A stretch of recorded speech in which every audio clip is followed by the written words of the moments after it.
It's your girl Angie B with the latest entertainment news, and we have Fred Hammond here. We've been waiting for him. He's an award-winning gospel artist, and we're so excited for you to be here. Tell us how you're feeling. I am feeling good. I am feeling tired and good at the same time. No, but I'm so glad to be here. I'm feeling good. Yes. Yeah, so we've been waiting on him to get here. He's going to be performing on stage for the gospel concert. It's been a long week. Obviously, you can tell we've been here all week, and we're just so happy to have you here. We interviewed the Walls group. They were wonderful. So we're looking forward to a really good performance from you. Now, we know that you were traveling, like you said earlier. How have the trips been since you've been in Ohio as well? You've been in Atlanta. Talk about that. What have you been doing while you're there? Actually, this is really going on the second and a half week. I just took a position in Los Angeles at a film company. So that's been going on for the last 60 days. And let me see, the week before that it was Los Angeles, New York, Los Angeles, stayed over, came home to Toledo, to Atlanta last night, here, go home, a couple days, State Fair there, back to Los Angeles. So. Oh, wow.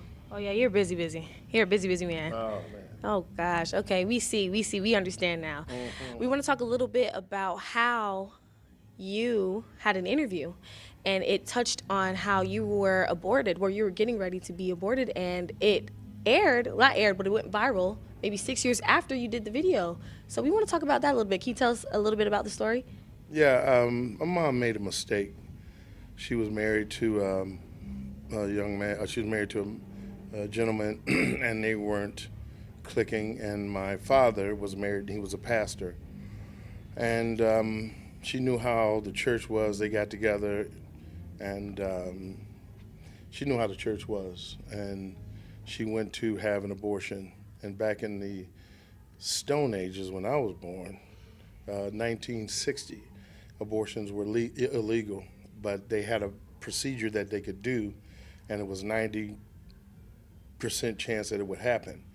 They performed the procedure and said, go home and then bring the fetus back, and we will dispose of it. And 3 days later, she said, I don't think it worked. So she came back.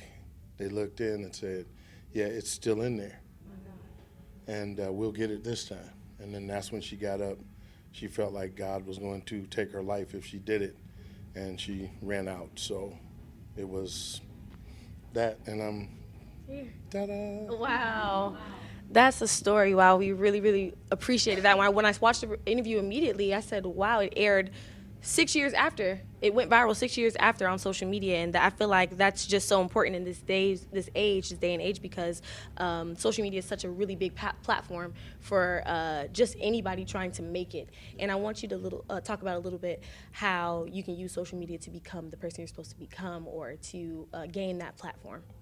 You know, social media is like alcohol. It brings out what's already in you. So if you ever been to your uncle's house or your aunt's house or your friend's house, and they're real laid back and chill, and they get a couple in them, they be like, I've been wanting a piece of you anyway. They're going to tell you exactly what they think. Whatever, social media has some power, and it allows people to be, how do you say, what they are, what they really feel. And it gives everybody their 15 minutes or so of fame. But you could use it for good. You could use it to be positive. You could use it to be funny. You could use it to raise your awareness of things that are going on, or you could use it to be ratchet, whatever you decide. It's about what's in you that's going to come out. So it's been around for a minute. It was called newspapers and magazines back in the day, but now it's called, user content. Mm-hmm. So, what are you going to use it for? Yeah.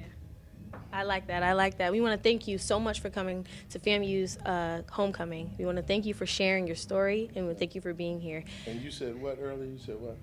What? Oh, your cologne. His cologne is very nice. Come on. It's called Bentley. That's right. He said it came with the car. Came with the car. Okay, so we want to talk about that. But thank you so much for coming out. We're signing off. This is Fred Hammond. We're happy you're here. Thank you.